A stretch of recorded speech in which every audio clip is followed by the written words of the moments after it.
বাংলাদেশের কথা বলেছিল, 7 কোটি মানুষের কথা বলেছিল, 7 কোটি মানুষের জীবন নিয়ে চিন্তা করেছিল।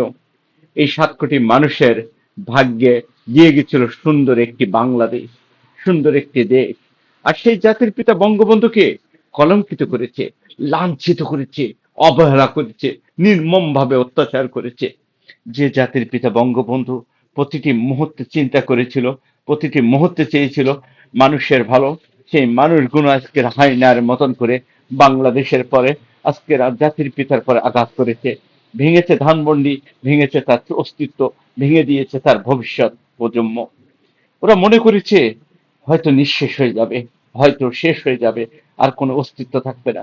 ওরা জানে না প্রতিটি বাঙালির হৃদয়ে, প্রতিটি মুক্তিযোদ্ধার হৃদয়ে ওই বঙ্গবন্ধুর অস্তিত্ব ধরে রাখা, প্রতিটি বাঙালির অন্তরে, প্রতিটি মানুষের বুকের ভিতরে যে বঙ্গবন্ধু, এই বঙ্গবন্ধুকে ওরা কিভাবে সরাবে?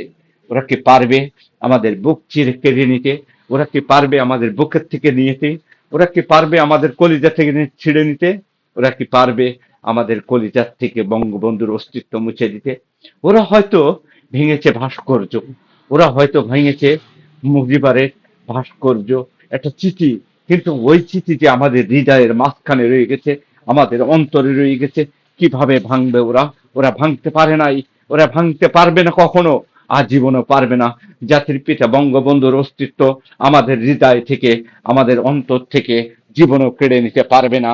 কারণ আমরা যতদিন বেঁচে আছি, এই বাঙালি যতদিন বেঁচে আছে, এই বাংলাদেশ যতদিন আছে, হয়তো জাতির পিতা কোনো এক মানুষের হৃদয়ে থেকে যাবে।